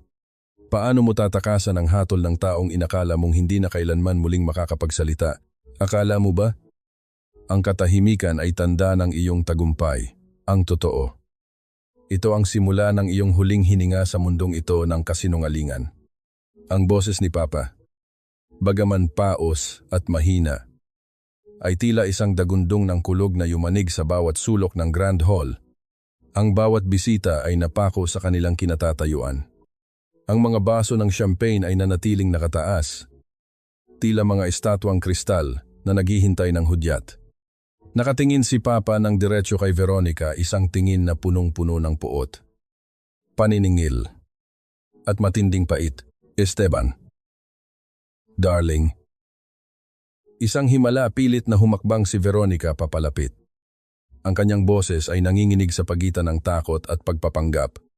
Sinubukan niyang abutin ang kamay ni Papa. Gising ka na. Sabi ko na nga ba? Ang mga gamot at sabaw na inihanda ko ay magpapagaling sa iyo. Huwag mo akong mahawakan. Ang boses ni Papa ay biglang lumakas. Sapat na para mapaatras si Veronica. Ang bawat haplos mo ay may kasamang lason. Ang bawat salita mo ay may dalang kamatayan. Dito na ako kumilos. Humakbang ako patungo sa buffet table sa gilid ng stage at kinuha ang porselanang mangkok na kanina lamang ay inihanda ni Veronica sa kusina. Ang usok nito ay dahan-dahan pang pumapaibabaw. Dala ang halimuyak ng mga halamang inakala ng lahat ay pampagaling. Eto. Veronica. Iniabot ko ang mangkok sa kanya. Ang porselana ay mainit sa aking mga daliri. Ngunit ang aking puso ay kasing lamig ng yelo. Sabi mo, ito ang nagpagaling kay Papa. Sabi mo, puno ito ng pagmamahal at malasakit. Kung gayon, patunayan mo sa harap naming lahat. Namutla si Veronica. Ang kanyang mga mata ay nanlaki habang nakatingin sa kumukulong likido. Anong ibig mong sabihin? Trinidad, para sa Papa mo yan. Hindi ko dapat agawin ang para sa kanya. Uminom ka. Veronica, sigaw ko. Ang boses ko ay umalingaw-ngaw. puno ng katarungan. Uminom ka kung wala kang itinatago. Patunayan mo sa mga board members o sa mga kaibigan mo at sa asawa mo na ang sabaw na ito ay hindi ang halamang tuba-tuba na itinatanim ninyo ng lihim sa asyenda. Nagsimulang magbulungan ang mga tao. Bakit ayaw niyang uminom? Totoo kaya ang sinasabi ni Trinidad? Ang bawat bulong ay tila isang hampas sa hiya ni Veronica. Ang kanyang marangyang imahe ay dahan-dahang natituklap. Inilalabas ang isang babaeng desperado at takot. Lumingon si Veronica kay Luis. Humihingi ng tulong. Ngunit si Luis, na nakikita ng papalubog ang barko, ay dahan-dahang umatras. Wala akong kinalaman dito, biglang sigaw ni Luis. Dahilan upang mapatingin ang lahat sa kanya. Siya ang nag-utos sa akin. Si Veronica ang nagpabili ng mga lason. Siya ang gustong pumatay kay Don Esteban para makuha ang lahat. Traitor, sigaw ni Veronica habang dahan-dahang napapaluhod sa gitna ng stage. Ang kanyang pulang gown ay nagkalat sa sahig. Tila isang mantsa ng dugo sa puting tiles. Luis, kasabwat kita, ikaw ang nagpalsipika ng mga dokumento. Naging magulo ang paligid. Ang mga board members ay tumayo at nagsimulang sumigaw ng tawag sa pulis. Ang mga bisita ay nagsimulang kumuha ng litrato at video, isang huling kahihiyan na kakalat sa buong bayan bago pa sumikat ang araw. Ang reyna ng Alvarado Rice Mill ay naging isang hamak na kriminal sa harap ng sarili niyang piging. Lumapit ako kay Papa at hinawakan ang kanyang kamay. Naramdaman ko ang higpit ng kanyang hawak, isang paghingi ng tawad na hindi na kailangan ng mga salita. Tapos na. Papa, bulong ko habang tumutulo ang aking mga luha. Ligtas na tayo. Sa labas, narinig ang malakas na tunog ng mga sirena ng pulis na papalapit sa mansyon. Ang mga asul at pulang ilaw ay sumasayaw sa mga bintana. Naghuhugas sa kadiliman ng gabi. Pumasok ang mga awtoridad at dahan-dahang pinalibutan sina Veronica at Luis. Nang pusasan si Veronica, lumingon siya sa akin. Wala na ang kanyang ganda. Wala na ang kanyang kapangyarihan. Ang tanging natira ay isang babaeng nawala sa katinuan. Tumatawa ng mapait habang kinakaladkad palabas. Hindi pa tapos ito. Akin ang lahat ng ito. Akin. Tiningnan ko silang ilabas ng mansyon. Ang bawat yabag ng mga pulis ay tila isang paglilinis sa bawat sulok ng aming tahanan. Lumingon ako kay Mateo na nakatayo sa tabi ko. Hindi siya nagsalita. Ngunit ang kanyang mga mata ay nagsasabing, ang gabi ng pagdurusa ay pinalitan na ng umaga ng katarungan. Ibinuhos ko ang natitirang sabaw sa sahig. Ang likido ay dahan-dahang kumalat. Tila isang itim na alaala na huling nagpapaalam. Patawarin mo ako, anak. Dahil sa aking pagkabulag, muntik ko nang maubos ang iyong kinabukasan at ang iyong buhay. Ang mga salitang iyon ni Papa ay tila isang banayad na agos ng tubig na dahan-dahang humuhugas sa mga sugat ng aking puso. Nakaupo kami sa balkonahe ng mansyon. Habang ang liwanag ng umaga ay dahan-dahang sumisilip sa pagitan ng mga dahon ng puno ng nara, hindi na amoy lason ang hangin. Ngayon, ang tanging nalalanghap ko ay ang amoy ng basang damo at ang halimuyak ng kape na inihanda ni Aling Rosa. Hawak ko ang nanginginig na kamay ni Papa. At sa unang pagkakataon sa loob ng maraming taon, naramdaman ko ang tunay na koneksyon ng isang ama at anak. Wala na po iyon. Papa, mahina kong sagot habang pinapahid ang isang butil ng luha sa aking pisngi. Ang boses ko ay wala ng halong pait. Tanging kapayapaan na lamang. Pinatawad ko na po kayo bago pa man ako bumalik dito. Ang mahalaga ay gising na tayo sa katotohanan. Tumitig si Papa sa malawak na palayan ng Hacienda Alvarado. Ang mga butil ng palay ay kumikinang sa ilalim ng sikat ng araw. Tila mga gintong pangako ng isang bagong simula. Gusto kong ayusin ang lahat. Trinidad, ang kumpanya, ang mga magsasaka. Hindi ko na kayang dalhin ang bigat ng mga pagkakamali ko sa aking pagtanda. Isang linggo matapos ang gabi ng anibersaryo, naganap ang isang malaking pagbabago. Sa loob ng opisina ng kumpanya, sa harap ng mga board members at ng mga leader ng magsasaka, formal kong nilagdaan ang mga dokumento. Ngunit hindi ito transfer of ownership patungo sa akin. Mula sa araw na ito, ang Alvarado Rice Mill ay magiging isang ganap na kooperatiba. Anunsyo ko. Ang aking boses ay matatag at puno ng pag-asa. Ang bawat magsasaka ay magiging bahagi na ng pagmamay-ari. Wala nang bibilhing bigas sa murang halaga para ibenta ng mahal. Tayo ay magtutulungan para sa bawat sikmura sa bayang ito. Narinig ko ang mahinang palakpakan at ang mga buntong hininga ng ginhawa mula sa mga magsasaka. Nakita ko si Mang Kanor na tumatango ng may ngiti. Ang kanyang mga mata ay nagniningning sa katarungang matagal na nilang hinintay. Matapos ang pulong, lumabas ako sa opisina at nakita ko si Mateo na naghihintay sa akin sa ilalim ng puno ng mangga. Nakasandal siya sa kanyang lumang sasakyan. Suot ang isang simpleng polo. At may daladahang isang maliit na bungkos ng mga ligaw na bulaklak. Handa ka na bang iwan ang mansyong ito? Tanong ni Mateo habang lumalapit ako sa kanya. Lumingon ako sa dambuhalang gusali sa aking likuran. Ang mansyong ito ay puno ng mga alaala ng pait, ng lason, at ng mga kasinungalingan ni Veronica. Bagaman dito ako lumaki, alam ko sa aking puso na hindi rito matatagpuan ang tunay na tahanan. Handa na ako. Mateo, sagot ko ng may ngiti. Iwan na natin ang mga anino ng nakaraan. Dahan-dahan naming inilagay ang aking ilang mga kagamitan sa loob ng sasakyan. Nagpasya akong manirahan sa isang simpleng bahay malapit sa kooperatiba, kung saan mas malapit ako sa mga tao at sa lupang nagbigay sa akin ng lakas. Si Papa naman ay mananatili sa isang tahimik na rest house sa probinsya kasama si Aling Rosa upang tuluyang magpagaling. Nang paandarin ni Mateo ang makina, narinig ko ang tunog ng pag-andar nito na tila isang hudyat ng paglaya. Habang dahan-dahan kaming lumalayo sa gate ng mansyon, nararamdaman ko ang unti-unting pagkawala ng bigat sa aking dibdib. Ang bawat sako ng bigas na tinitignan ko sa gilid ng kalsada ay hindi na nagpapaalala sa akin ng hirap, kundi ng tagumpay ng katotohanan. Hinawakan ni Mateo ang aking kamay habang siya ay nagmamaneho.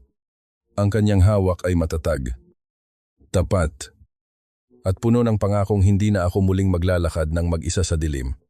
Saan tayo pupunta ngayon? Tanong niya nang may lambing sa boses. Tumingin ako sa abot tanaw kung saan ang langit ay kulay kahel at lila. Sa lugar kung saan ang bawat butil ng bigas ay may lasa ng katarungan at kung saan ang bawat umaga ay puno ng pag-asa. Ang hangin na pumapasok sa bintana ng sasakyan ay malamig at malinis. Wala na ang amoy ng tuba-tuba. Ang tanging nalalanghap ko na lamang ay ang amoy ng kalayaan.